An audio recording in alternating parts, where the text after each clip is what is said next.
Okay, if this is your project and you need to add the multiTrail effect, let's import the project first. Open File in the upper left corner, click Append, select and open the corresponding file.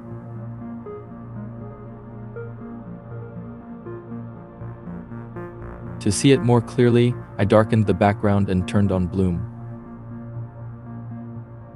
Press space to play and preview. Now only the particles appear. That's because Trail is not opened. Now open it and preview it.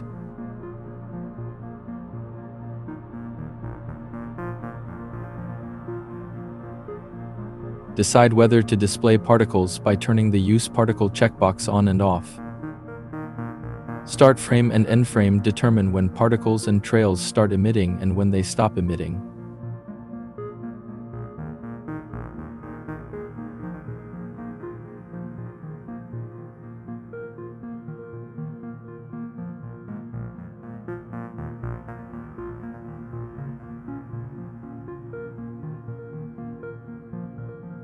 The particle number determines the number of particles emitted.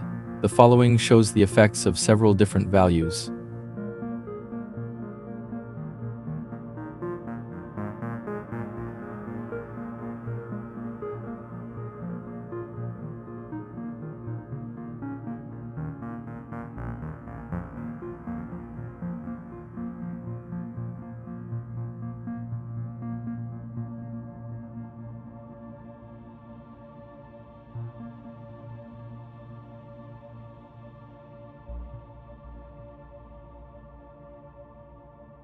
Size is only used to adjust particle size.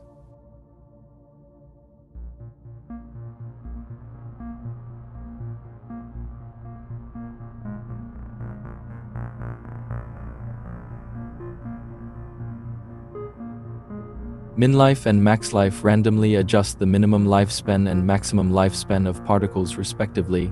The particles will become smaller as the lifespan decreases. So these two adjustment items will also indirectly affect the particle size. Directional force can exert forces in different directions on particles. You can think of it as similar to wind force, gravity, or floating force. The three values represent the three directions of x, y, z respectively. Here are some simple demonstrations.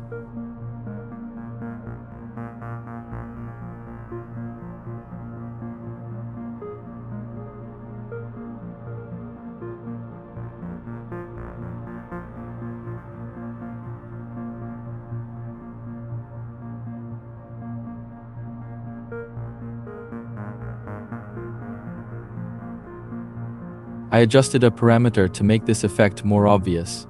I will also explain these parameters in detail later.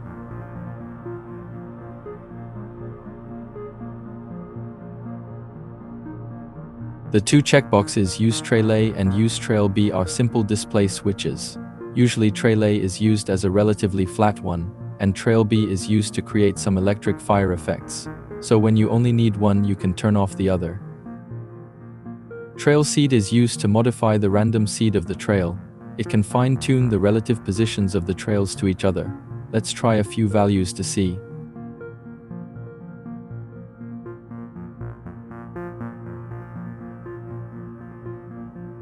Trail emitter size is used to adjust the size of the trail emitter. The larger the value, the larger the emitter. The smaller the value, the smaller the emitter.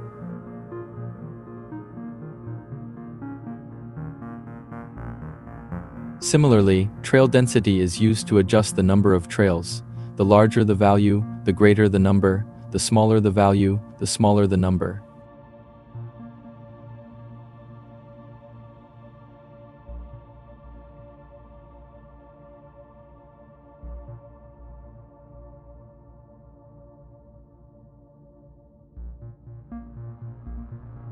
Trail life can be used to adjust the length of the trail. The larger the value, the longer the tail, and vice versa.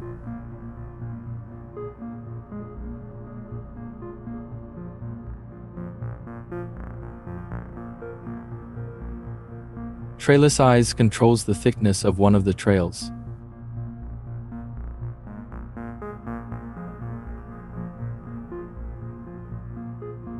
We can see that both Trail A and Trail B have the same few adjustment items: overall strength, overall amplitude, deals strength, and deals amplitude. These adjustment items are used to adjust the trail deformation.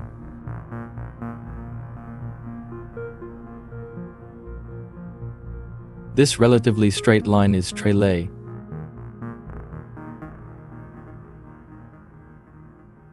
and the one with many curves is trail B. Trail A has almost no adjustments, and trail B has made some adjustments, which is the effect you see of the electric fire surrounding trail A. Various interesting effects can be seen by appropriately adjusting various parameters. Of course, don't forget trail accuracy. The larger the value, the higher the accuracy of the trail, and it can carry more details.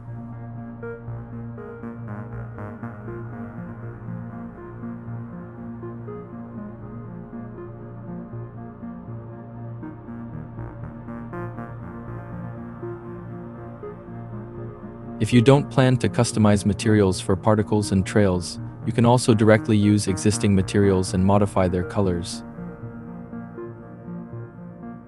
In the material bar, just click Color and choose the color you like.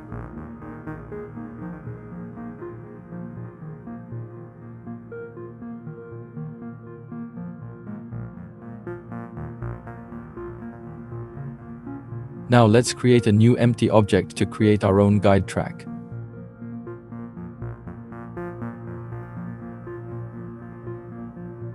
Move this empty object and keyframe it at different locations.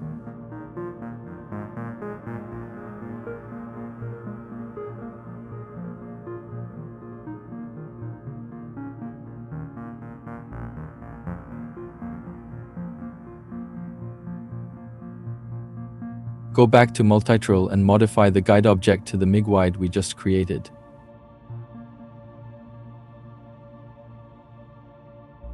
Then make some appropriate adjustments.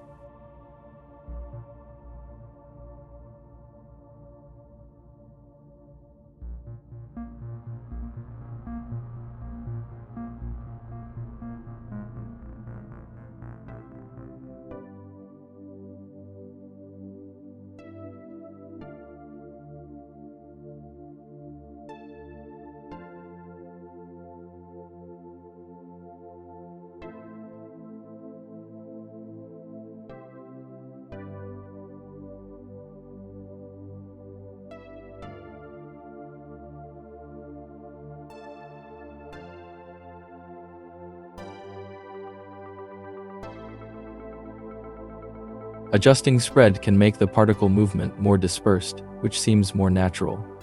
That's all the explanation about xParticle Suite's multiTrail geometry node. If you like this work, you can get it in the introduction below the video. Thanks for watching. See you next time.